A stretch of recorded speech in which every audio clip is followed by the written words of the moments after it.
ಮಹಾದೇವಿ ಅಮ್ಮ ಶ್ರೀ ಚಕ್ರವಾಸಿನಿ ಮಹಾದೇವಿ ಅಮ್ಮ ಶ್ರೀ ಸಿಂಹವಾಹಿನಿ तन्नो दुर्य प्रचोदयात् ओम ऋतं द्वादशेन परिषिञ्चामि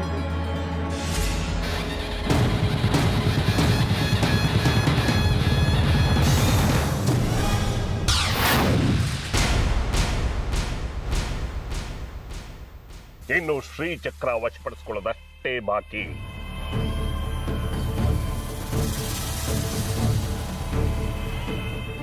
ಇನ್ನು ಮುಂದೆ ಚಕ್ರಾಪುರಿ ವೈಭವ ಅಮ್ಮನವ್ರದಲ್ಲ, ಅಪ್ಪನವ್ರದು.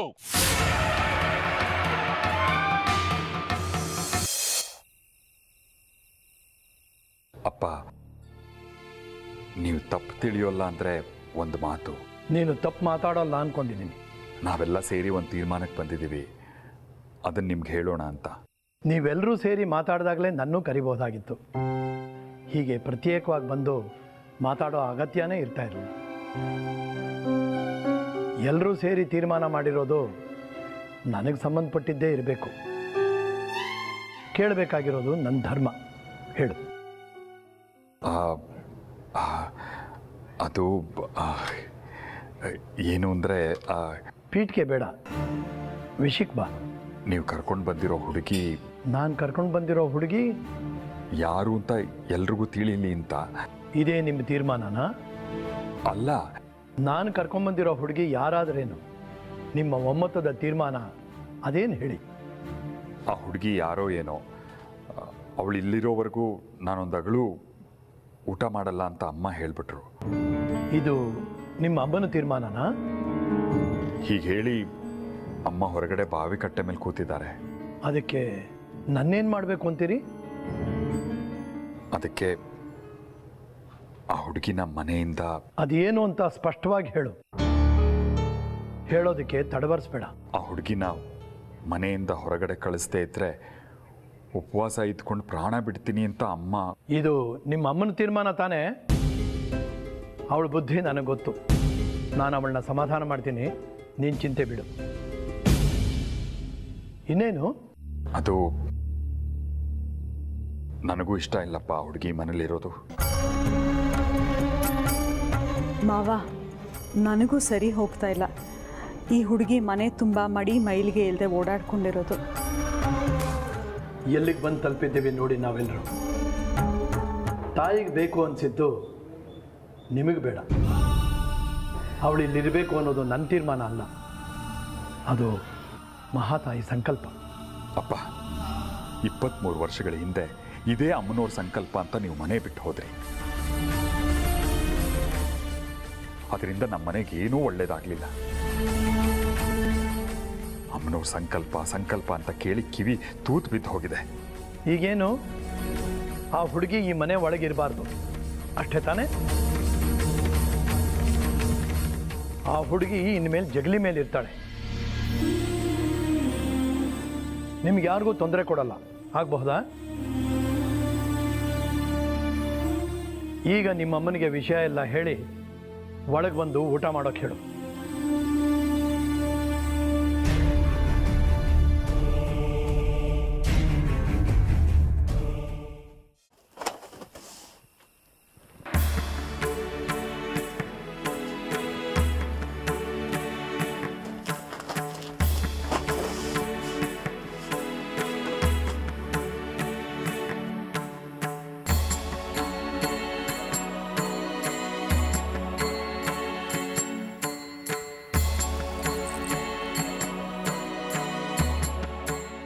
ಇದೇನಿದು 2 ಚಾಪೆ?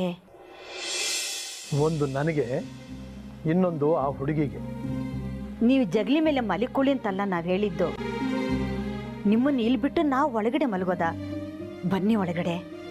ಆ ಹುಡುಗಿನ ಒಬ್ಬಳನ್ನೇ ಇಲ್ಲಿ ಬಿಟ್ಟು ನಾನು ಒಳಗಡೆ ಬಂದು ಮಲಗೋದಾ? ಅವಳನ್ನ ಕರ್ಕೊಂಬಂದಿದ್ದು ನಾನು. ಅವಳ ಸಂಪೂರ್ಣ ಜವಾಬ್ದಾರಿ ನಂದೇ. ಏನಾದರೂ ತೊಂದರೆ ಆದರೆ ಆ ಜವಾಬ್ದಾರಿನೂ ನಂದೇ ಆಗುತ್ತೆ. ಈ ಸ್ಥಿತಿನಲ್ಲಿ ಸುಂದ್ರಿ ಇದ್ದಿದ್ರೆ ಅವಳನ್ನ ಹೀಗೆ ಬಿಟ್ಬಿಡ್ತಾ ಇದ್ದೀರಾ? ಈ ಎಳಿ ವಯಸ್ಸಿನಲ್ಲಿ ನೀವು ಚಾಪೆ ಹಾಸ್ಕೊಂಡು ಜಗಲ ಮೇಲೆ ಮಲಗಬೇಕಾ? ಸುಮ್ಮನೆ ಹಠ ಮಾಡಬೇಡಿ, ಬನ್ನಿ ಒಳಗಡೆ. ಕಳೆದ 23 ವರ್ಷಗಳಿಂದ ಕಾಡು ಮೇಡು ಅಲ್ಕೊಂಡು ಚಳಿ ಗಾಳಿ ಮಳೆಗೆ ಹೆದರದೆ ಕನ್ಯಾಕುಮಾರಿಯಿಂದ ಕಾಶ್ಮೀರದವರೆಗೂ ಅಲದಾಡ್ಕೊಂಡು ಬಂದವನು ನಾನು. ನನ್ನ ಚಿಂತೆ ಬೇಡ, ನೀನು ಹೋಗಿ ಮಲಕ್ಕು. ಆಯಿತು, ಚಿಂತೆ ಬಿಡ್ತೀನಿ. ಆದರೆ ನಾನು ಇಲ್ಲೇ ಬಂದು ಮಲಗ್ತೀನಿ. ನಾನು ಮಾತ್ರ ಅಲ್ಲ, ಮನೆಯವರೆಲ್ಲರೂ ಇಲ್ಲೇ ಬಂದು ಮಲಗ್ತೀವಿ. ನಾನು ಕೊಟ್ಟ ಮಾತಿನ ಪ್ರಕಾರ ನಾನು ನಡ್ಕೊಂಡಿದ್ದೀನಿ. ನೀವು ಆಡಿದ ಮಾತಿನ ಪ್ರಕಾರ ನೀವು ನಾಡ್ಕೊಳ್ಳಿ. ಇಲ್ಲಿ ಯಾರೂ ಮಲಗೋ ಹಾಗಿಲ್ಲ. ನೀವು ಒಳಗೆ ಬರಲಿಲ್ಲ ಅಂದರೆ ನಾವೆಲ್ಲ ಇಲ್ಲೇ ಮಲಗೋದು. ನಿನ್ನ ಈ ಮೊಂಡು ಹಠ ಮುಂದುವರಿಸಿದ್ರೆ ನಾನೇನು ಮಾಡಬೇಕು ಅಂತಲೂ ನನಗೆ ಗೊತ್ತು. ಇಷ್ಟು ವರ್ಷ ಅಜ್ಞಾತದಲ್ಲಿ ಹಿಮಾಲಯದಲ್ಲಿ ಕಾಲ ಕಳೆದವನು ಮತ್ತೆ ಹಿಮಾಲಯಕ್ಕೆ ಹಿಂತಿರುಗಿ ಮುಂದಿನ ವರ್ಷಗಳನ್ನೂ ಅಲ್ಲೇ ಕಾಲ ಕಳೆಯೋದು ಅಷ್ಟು ಕಷ್ಟ ಅಲ್ಲ. ತೀರ್ಮಾನ ನಿಮ್ಮದು.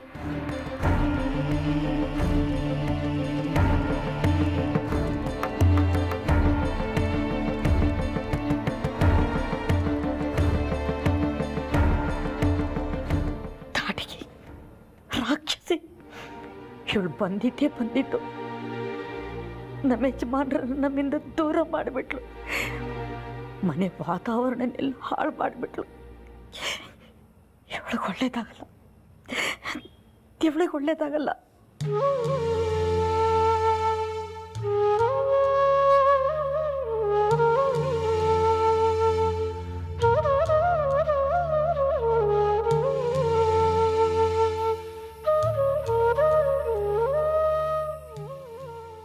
ಈಗ ಅಳೋ ಅಂಥದ್ದು ಏನಾಯಿತು? ಅವಳಿಗೆ ಸ್ವಲ್ಪ ಮುಂಗೋಪ. ಅವಳ ಮಾತನ್ನು ಅಷ್ಟಾಗಿ ಮನಸ್ಸಿಗೆ ತಂದ್ಕೋಬೇಡ, ಮಲಕು. ನನಗೆ ತುಂಬ ಬೇಜಾರಾಗ್ತಿದೆ. ನನ್ನಿಂದಾನೇ ನಿಮ್ಮ ಮನೆಯಲ್ಲಿ ಜಗಳ ಶುರುವಾಗಿದೆ.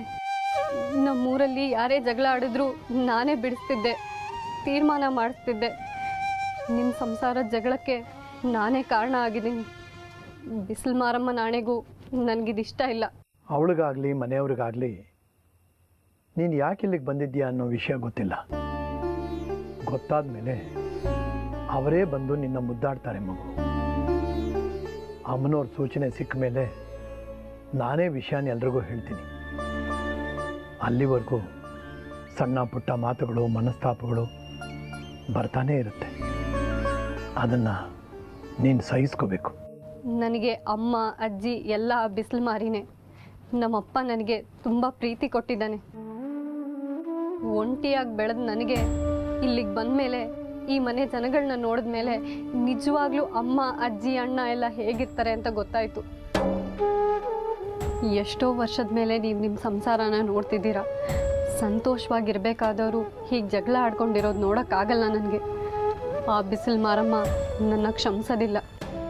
ನನಗೆ ಅರ್ಥವಾಗುತ್ತೆ ಮಗು ನಿನ್ನ ಮನಸ್ಸಿನದ್ದು ಕೂಡ.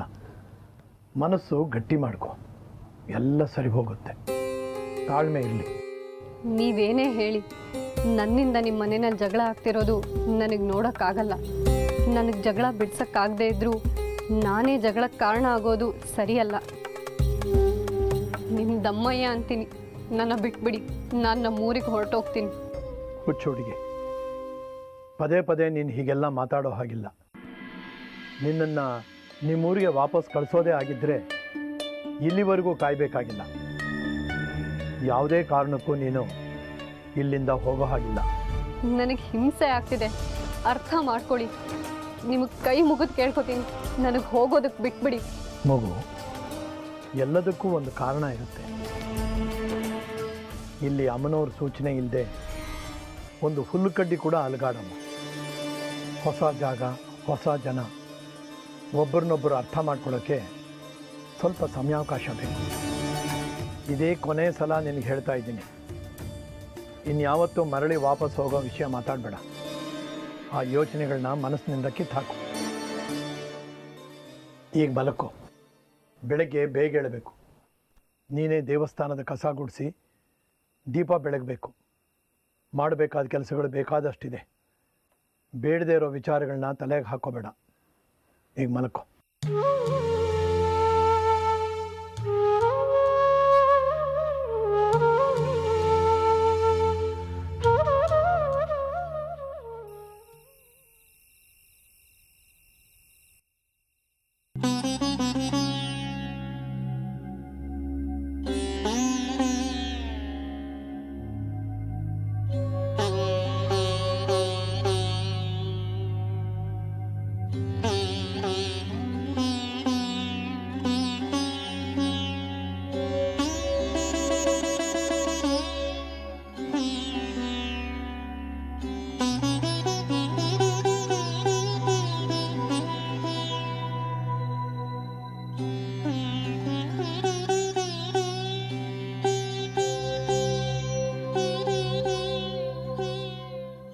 ಅನ್ಯಾಯವಾಗಿ ನಮ್ಮ ಯಜಮಾನ್ರನ್ನ ಚಕ್ಲಿ ಮೇಲೆ ಮಲಗೋ ಹಾಗೆ ಮಾಡಿಬಿಟ್ಟೆಲೆ.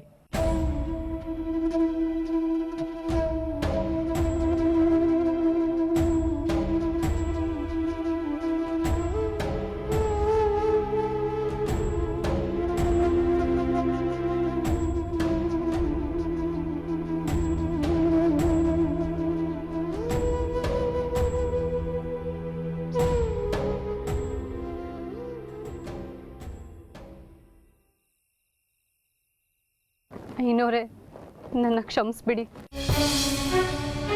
ನೀವು ತುಂಬ ಒಳ್ಳೆಯವರು. ನನ್ನಿಂದ ನಿಮಗೆ ತೊಂದರೆಗಳೇ ಆಗೋದು. ರಾಮಾಯಣ ಯುದ್ಧ ಆಗೋದಕ್ಕೆ ಸೀತೆ ಮಾತೆ ಕಾರಣ ಆದರೆ ಮಹಾಭಾರತಕ್ಕೆ ದ್ರೌಪದಿ. ನಿಮ್ಮ ಜೀವನ, ನಿಮ್ಮ ಮನೆ ನನ್ನಿಂದ ಯುದ್ಧ ಭೂಮಿ ಆಗ್ತಿದೆ. ಅದು ನನಗಿಷ್ಟ ಇಲ್ಲ. ನನಗೋಸ್ಕರ ನೀವು ನಿಮ್ಮ ಮನೆಯವ್ರ ಜೊತೆ ಜಗಳ ಆಡಿಕೊಂಡು ಹೀಗೆ ಜಗಲಿ ಮೇಲೆ ಮಲಗಿರೋದು ನನಗೆ ನೋಡೋಕ್ಕಾಗೋದಿಲ್ಲ. ಈ ಮನೆ ಒಡೆಯ ನೀವು ಹೀಗೆ ಪರದೇಸಿಗಳ ಹಾಗೆ ಜಗಲಿ ಮೇಲೆ ಮಲ್ಕೊಳ್ಳೋದು ಸರಿಯಲ್ಲ. ಅದಕ್ಕೆ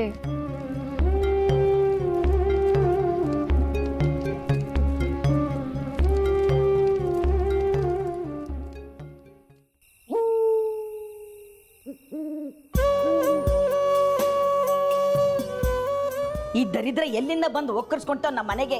ಇದು ಇಲ್ಲಿರೋವರೆಗೂ ನಾನು ಈ ಮನೆ ಒಳಗಡೆ ಕಾಲಿ ಇಡಲ್ಲ. ತಾಟಿಗೆ ರಾಕ್ಷಸಿ ಇವಳು ಬಂದಿತ್ತು. ನಮ್ಮ ಯಜಮಾನ್ರ ನಮ್ಮಿಂದ ದೂರ ಮಾಡಿಬಿಟ್ಲು. ಮನೆ ವಾತಾವರಣನೆಲ್ಲ ಹಾಳು ಮಾಡಿಬಿಟ್ಲು. ಇವಳಿಗೆ ಒಳ್ಳೇದಾಗಲ್ಲ.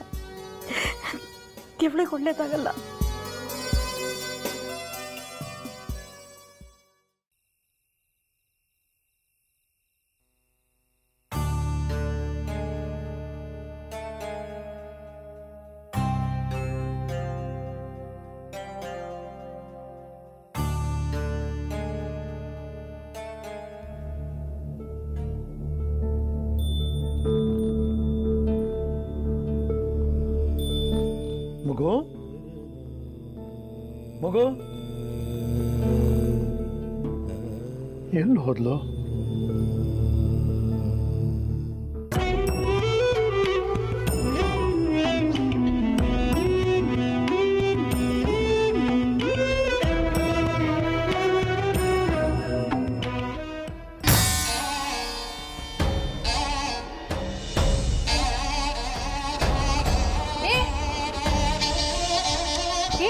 ಯಾರೋ ನೀನು?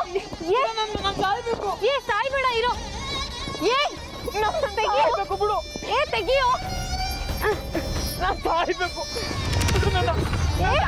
ಬಿಡು ನನ್ನ.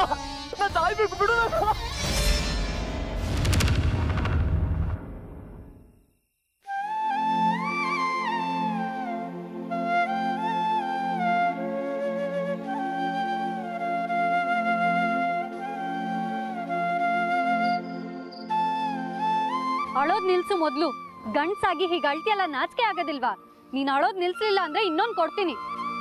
ನನ್ನ ಸಂಕಟ ನಿಂಗೆ ಅರ್ಥ ಆಗೋದಿಲ್ಲ. ಸಂಕಟ ಎಲ್ಲರಿಗೂ ಇದ್ದೇ ಇರತ್ತೆ. ನೇಣ್ ಹಾಕೊಂಡ್ ಪ್ರಾಣ ಬಿಡೋ ಅಂತದ್ ಏನಾಗಿದೆ?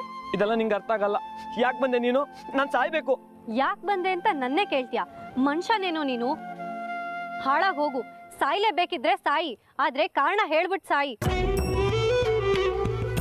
ನನ್ ಸಂಕಟನೇ ದೊಡ್ಡದು ಅನ್ಕೊಂಡಿದ್ದೆ.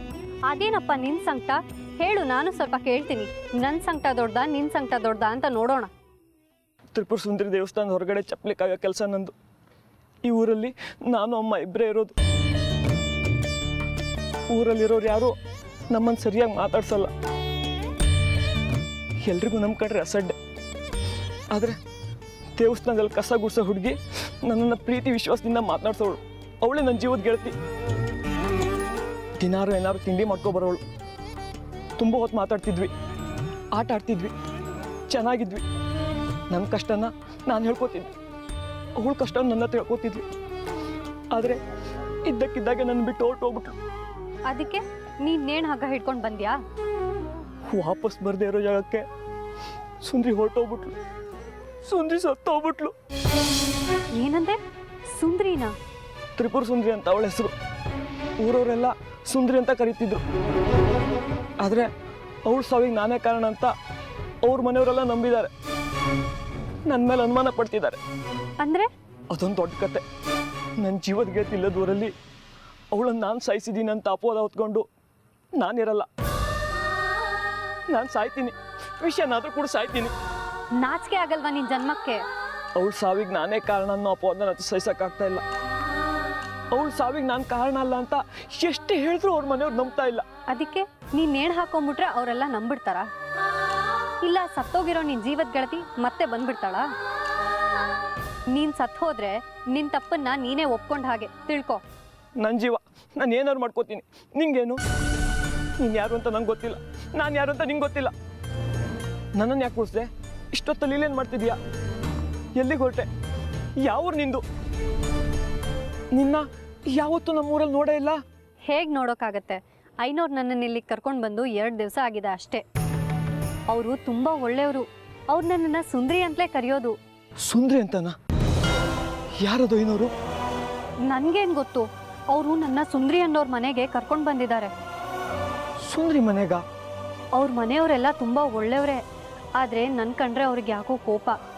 ನನ್ನಿಂದಾನೇ ಅವ್ರ ಮನೆಯಲ್ಲಿ ಜಗಳ ಆಗ್ತಿದೆ. ಅದಕ್ಕೆ ನಾನು ಊರಿಗೆ ಹೊರಟಿದ್ದೀನಿ.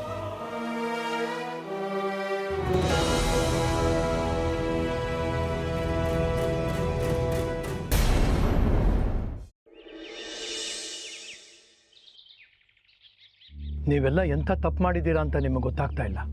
ಆ ಹುಡುಗಿಗೆ ಸುಂದರಿ ಜಾಗ ಕೊಡ್ತೀರಾ ಅಂತ ತಿಳ್ಕೊಂಡು ಅವಳನ್ನಿಲ್ಲಿ ಕರ್ಕೊಂಬಂದೆ. ಆದರೆ ನೀವು ಯಾರೂ ಹಾಗೆ ಭಾವಿಸ್ಲಿಲ್ಲ. ಭಾವಿಸೋದಿರಲಿ, ಆ ಮಗು ಮನಸ್ಸಿಗೆ ನೋವು ಕೊಡಬಾರ್ದು ಅಂತಲೂ ಯೋಚಿಸ್ಲಿಲ್ಲ. ಜಾತಿ ಕುಲ ಮತ ಅಂತ ಏನೇನೋ ಬಾಯಿಗೆ ಬಂದಾಗ ಮಾತಾಡಿದ್ರೆ ಆ ಮುಗ್ಧ ಮನಸ್ಸು ತಡ್ಕೊಳ್ಳಿಲ್ಲ, ಹೊರಟೋದ್ಲು. ನಾನು ಮತ್ತೆ ಈ ಸಂಸಾರದ ಬಂಧನಕ್ಕಾಗಿ ಇಲ್ಲಿಗೆ ಬರಲಿಲ್ಲ. ಆ ಮಹಾತಾಯಿ ಅಪ್ಪಣೆ ಆಯಿತು.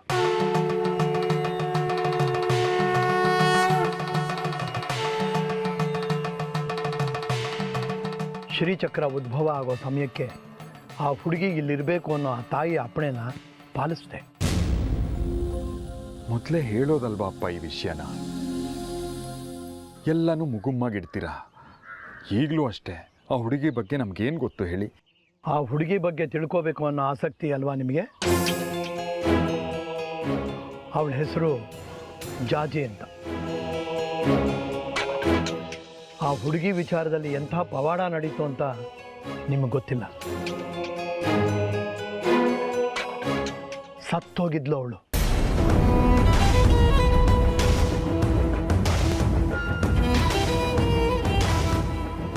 ಚಿತೆ ಮೇಲೆ ಅಗ್ನಿ ಸ್ಪರ್ಶಕ್ಕೋಸ್ಕರ ಮಲಗಿಸಾಗಿತ್ತು.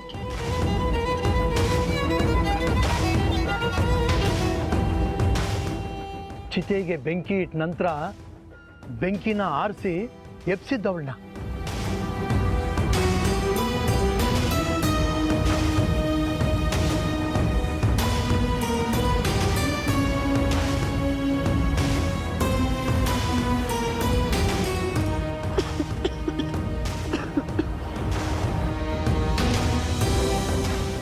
ಹೋದ ಪ್ರಾಣ ಮತ್ತೆ ಬಂತ ಅವಳಿಗೆ. ಆದರೆ ಈಗ ಬಂದ ಪ್ರಾಣ ಅವಳದ್ದಲ್ಲ. ಅಂದರೆ ಈಗ ಅವಳಲ್ವಾ? ಅಲ್ಲ. ಯಾರದ್ದು ಗೊತ್ತಾ? ಯಾರ್ದು?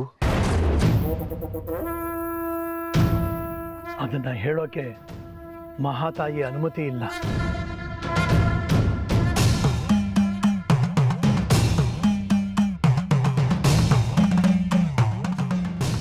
ಆ ಮಗುನೇ ಇಲ್ಲಿಲ್ಲ ಅಂದಮೇಲೆ ನಾನಿದ್ದೇನು ಮಾಡಬೇಕು? ನಾನು ಹೋಗ್ತೀನಿ. ಎಲ್ಲಿಗೆ? ಆ ಮಹಾತಾಯಿ ಎಲ್ಲಿಗೆ ದಾರಿ ತೋರಿಸ್ತಾಳೋ ಅಲ್ಲಿಗೆ. ಎಲ್ರಿಗೂ ಆ ಮಹಾತಾಯಿ ಒಳ್ಳೇದು ಮಾಡಲಿ. ಒಟ್ಟಿನಲ್ಲಿ ಈ ಮನೆ ಋಣ, ಈ ಊರಿನ ಋಣ ನನಗೆ ಮುಗೀತು.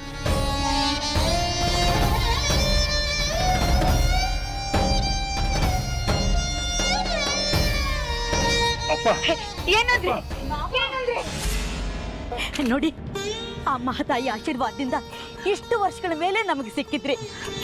ನಮ್ಮ ಸುಂದರನ್ ಕಳ್ಕೊಂಡ ದುಃಖನೇ ತೀರಿಲ್ಲ. ಈಗ ನೀವು ಸಿಕ್ಕಿದ ಮೇಲೆ ನಮಗೆ ಎಷ್ಟು ಸಮಾಧಾನ. ಆ ಮಗುಗೆ ಈ ಮನೇಲಿ ಜಾಗ ಕೊಡೋದಾದರೆ ನಾನು ಇರ್ತೀನಿ. ಅಪ್ಪ, ಅದು ನಮ್ಮನೆ ಅಲ್ಲ, ನಿಮ್ಮನೆ. ಆ ಹುಡುಗಿ ಇರೋದೇ ಮುಖ್ಯ ಅನ್ನೋದಾದ್ರೆ ನಾವೇ ಹೊಂದಾಣಿಕೆ ಮಾಡ್ಕೋತೀವಿ. ನೀವೆಲ್ಲೂ ಹೋಗ್ಬೇಡಿ ದಯವಿಟ್ಟು. ನಮ್ಮಿಂದ ದೊಡ್ಡ ತಪ್ಪಾಗಿದೆ, ದಯವಿಟ್ಟು ಕ್ಷಮಿಸಿ. ಇನ್ನು ಮುಂದೆ ನೀವು ಹೇಗೆ ಹೇಳ್ತಿರೋ ಹಾಗೆ ನಡ್ಕೋತೀವಿ. ದಯವಿಟ್ಟು ಹೋಗಬೇಡಿ.